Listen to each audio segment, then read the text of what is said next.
this lecture, we will cover the most important conclusions that we should know and use in everyday life on financial decisions.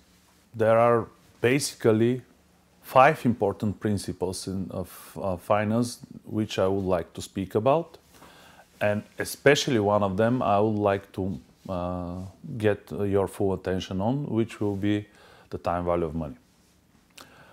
Anyway, first important issue is the cash flow is what matters.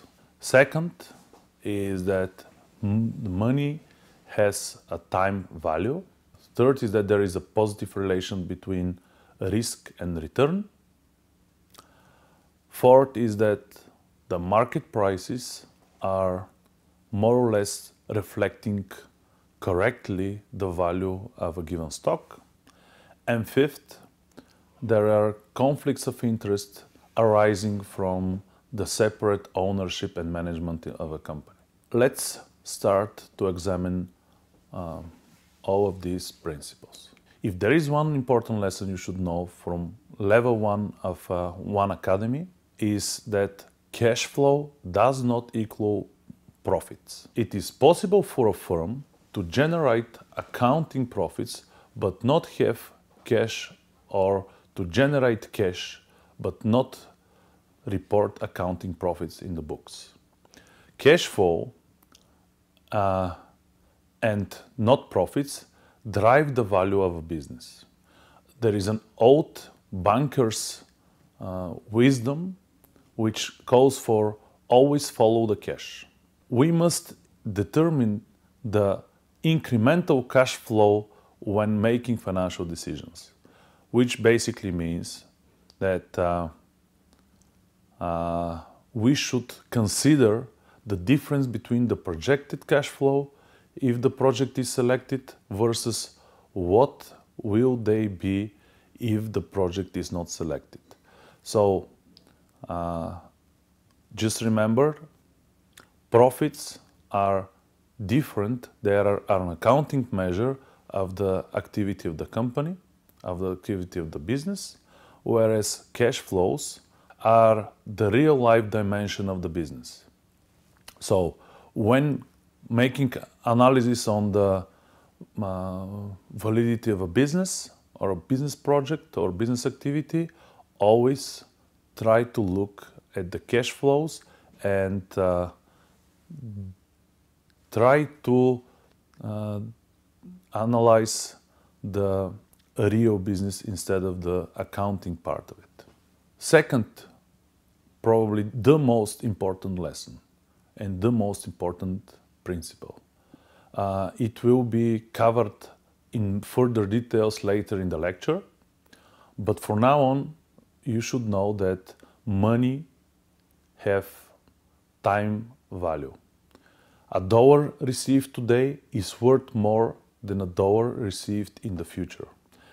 Since we can earn interest on money received today, it is better to receive money earlier than later.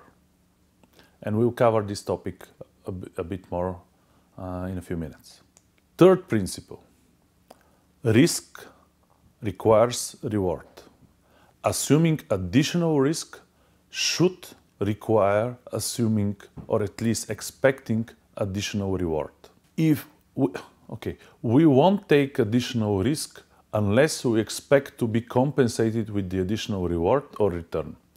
Investors expect to be compensated for delaying consumption or taking on risk. Thus, investors expect a return when they put their savings in a bank, which is basically means delay of consumption. So they sacrifice some of their available funds, which they could consume, and then thus they expect some return on this action. Investors expect to earn a higher rate of return on stocks relative to bank savings accounts because stocks, as we already said, are assuming more risk than a bank account. So, important takeout so far here is that every additional unit of risk that you take should require, or at least you should expect, additional return. There is a golden rule in stock exchange operations, and if you remember it, you will do just fine, and it is high risk, high reward. If you expect to assume high risk, this means that you should expect high reward for this. Of course, high risk means possibility for high reward, at the same time possibility for high loss. So this is what high risk means. First, in order to review this relationship between risk and return, or risk and reward, we will separately look into what is return and what is risk. Return refers to financial reward gained as a result of making an investment. The nature of return depends on the form of the investment. A company that invests in fixed assets and business operations expects return in the form of profit, measured on before interest, before tax and after tax basis, and in the form of increased cash flows. The easiest way to calculate return is to have the cash amount of the company or the investment amount of the company valued at the different point of time. First, the evaluation of the cash at the moment of investment, and second, at the evaluation of the cash or the investment at the current moment. And if we have these two evaluations, we could simply calculate the new additional return that we have had on this investment. How do we do this? We just take the initial investment, denoted here by C0, and put it in the denominator. And this means that we will divide on this basis. And on top of it, we are going to put the difference between the current value and the original value. So basically, we can simplify this by just dividing the current value of the investment over the initial value of the investment, and if we subtract 1, we will have estimation of the return. If this is a positive number, we have a positive return, so positive reward and some profit, respectively. And if we have a negative number, this means some loss. Obviously, definitely, profit is better than loss. Now, let's examine risk. Risk refers to the possibility the actual return to be different than the expected return. And of course, there are at least two different points of view here. The actual return being higher than the expected return, this is a welcome occurrence. This means better than expected. And it might be the case that the actual return is lower than expected return. This is a worse occurrence, worse than expected. In both cases, we might encounter high risk or low risk. So let me explain and now elaborate on risk. Although in the coming levels of OneAcademy, we will cover the topics of risk extensively. So there are two views on risk, the traditional view and the modern view. The traditional view states that risk is defined by the difference between actual and expected, which basically means if we have high difference in the positive direction, in the direction of profit, is as equally risky as having the same high difference in low direction, in the direction of losses. And the new view on the modern view of defining risk is only looking at the negative consequences. So we are only defining risk as a negative difference between expected and actual return. Investors, companies, financial managers are more likely to be concerned with possibility that actual return is less than expected return. And investors, companies demand higher expected return. Possibility of actual return being different from expected return increases. So it is a permanent struggle for wanting more return at the same time being afraid of taking more risks. Okay, now that we have covered the risk, we have covered the definition of risk, I have a small test for you. On this chart, there are two graphics of two different investment securities. So take a moment, look at it, and think about which of the two securities is more risky. The one painted in black or the one painted in blue. Obviously, the one line that denotes sharper differences from one period to next period is the one that exemplifies higher possibility of difference between the expected and the actual return. So out of both cases, we have the black line showing the lower risk investment, whereas the blue line shows the higher risk investment. Also, we can see that if we time our investment right, we could earn considerably more on the blue line.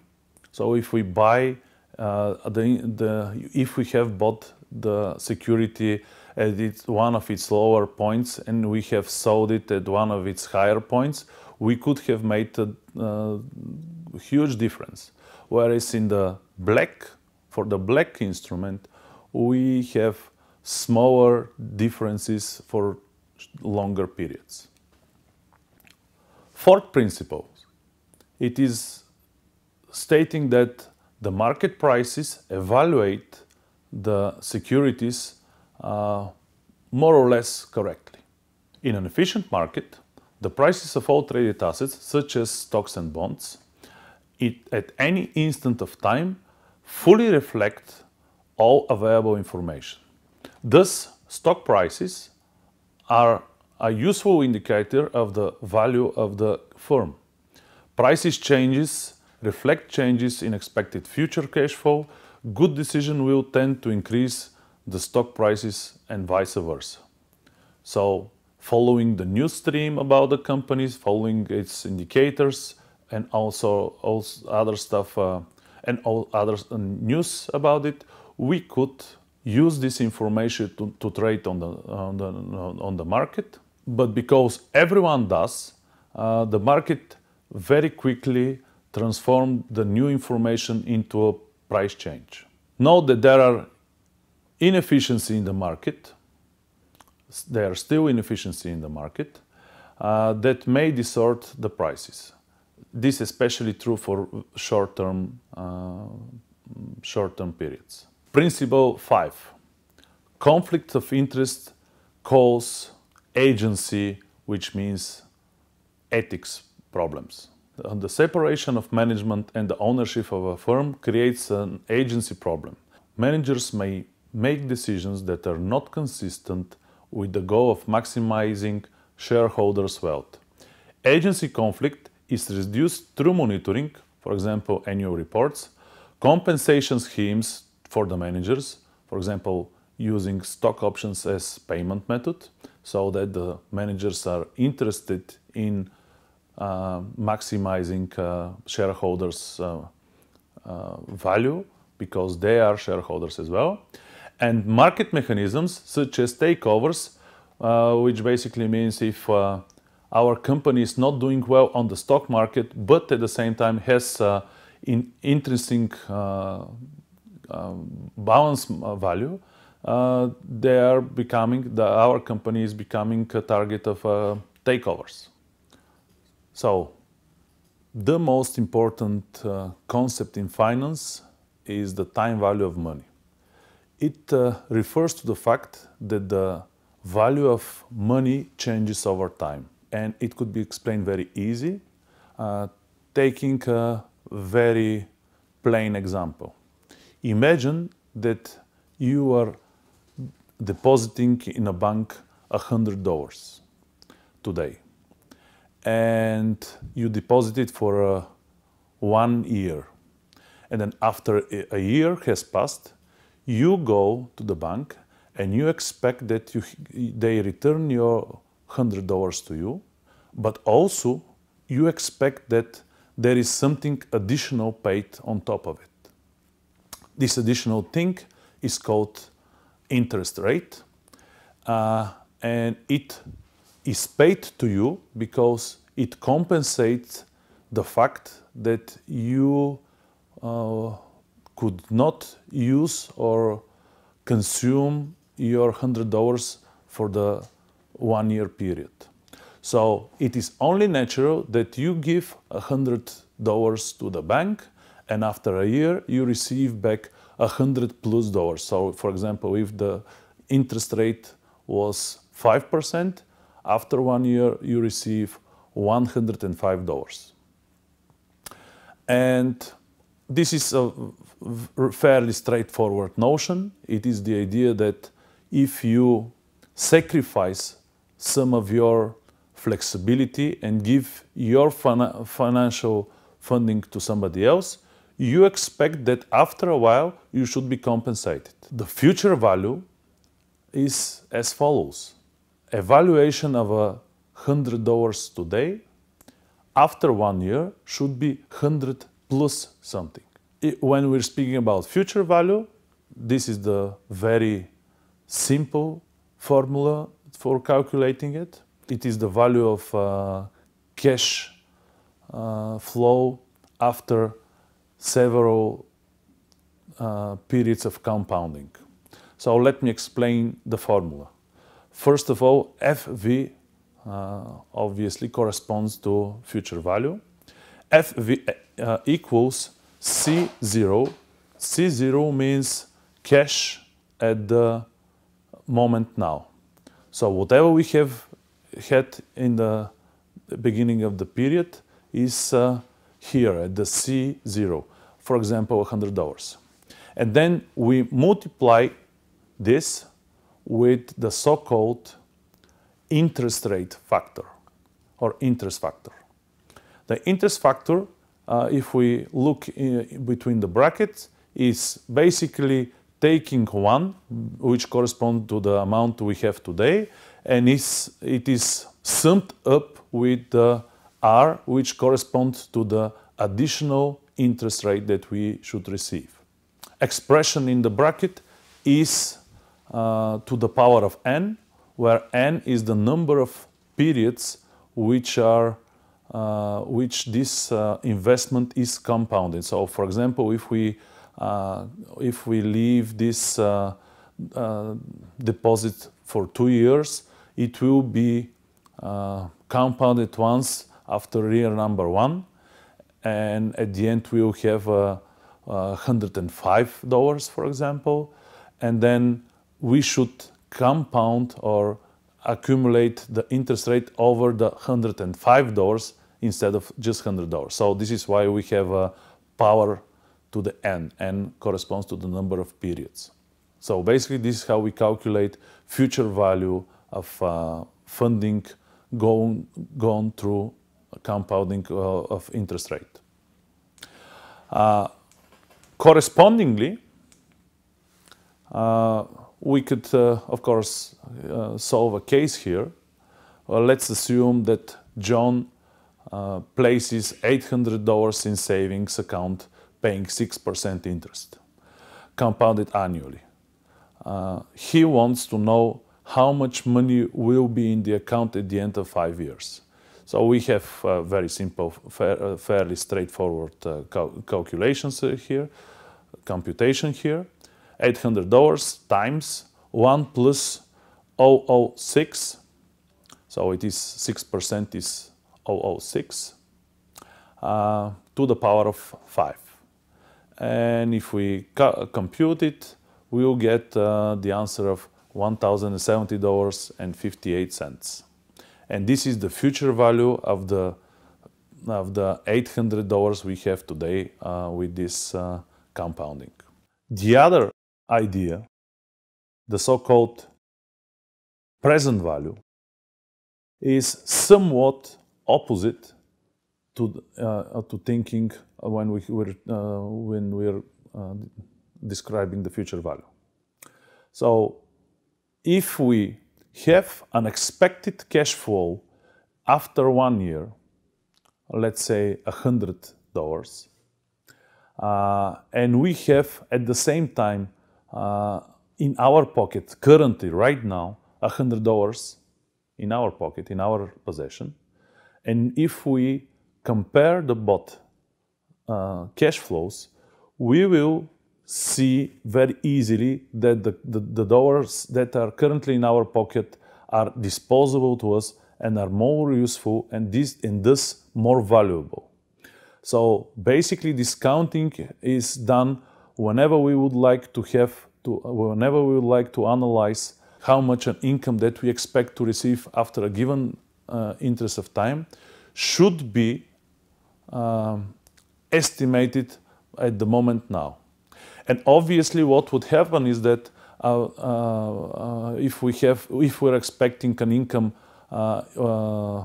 after a year, an income of $100, these $100, since we cannot consume them right away, are valuable less than 100 as of today.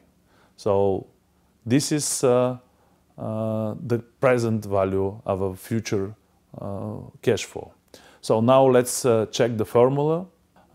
Present value, PV, is equal to the cash at the end N period, and it is multiplied by the so-called discount factor. The discount factor is on the right. It is 1 over the denominator, which denominator looks very familiar because this is exactly in the denominator we have exactly what we had in the future value, which is the interest factor. And so if we make this example, let's assume that Pamela wishes to find the present value of $1,700 that she would receive in 8 years. Pam's opportunity cost, which means alternative possibilities for earnings, is equal to 8%.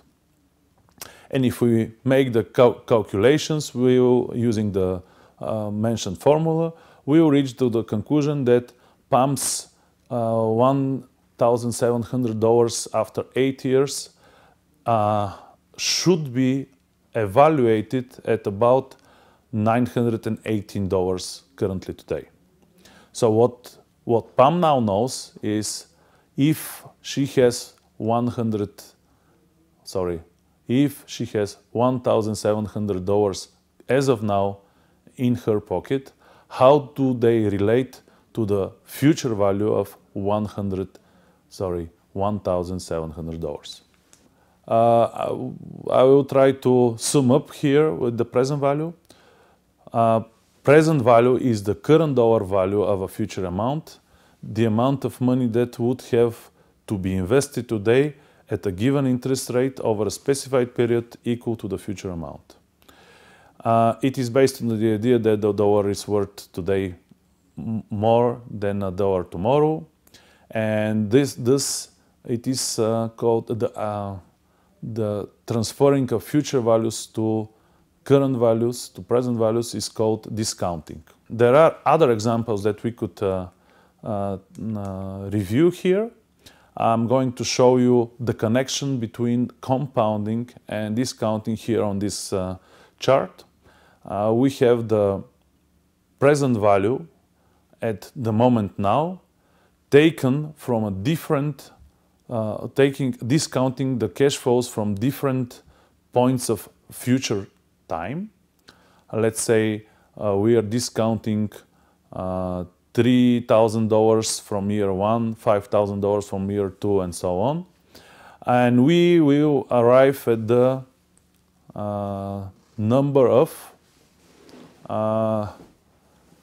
which corresponds to the present value of this project. And the same goes if we are trying to compute the future value of all these cash flows, the future value as of the year 5. And we can see that compounding brings us increase in value because it is more and more time passes and more cash flows are being put through interest rate. So as a general, what we have as a connection of present value and future value, you should remember one thing.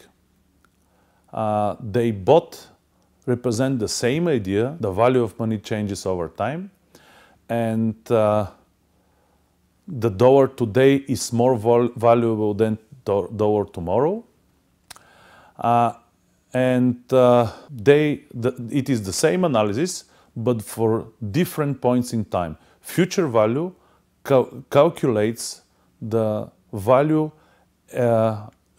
received at a future point of time, whereas present value calculates the value estimated at the current moment. So what did we do so far in our final lecture?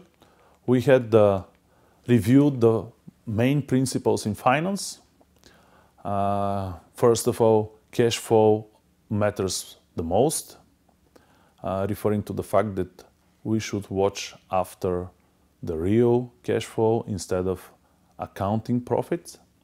Second of all, money has a time value and it changes over time, and $1 today is worth more than $1 tomorrow. And future value, of course, means that if we lend somebody money, we should expect increase of the return value, increase the value of the return money. We should expect compensation for this lending. We now know the notion that risk requires return, which basically means that assuming more risk requires more return. At least we should expect more return. We know the notion that markets are generally evaluating the prices of the securities more or less correctly. And we now know that there are conflicts between management and owners of a corporation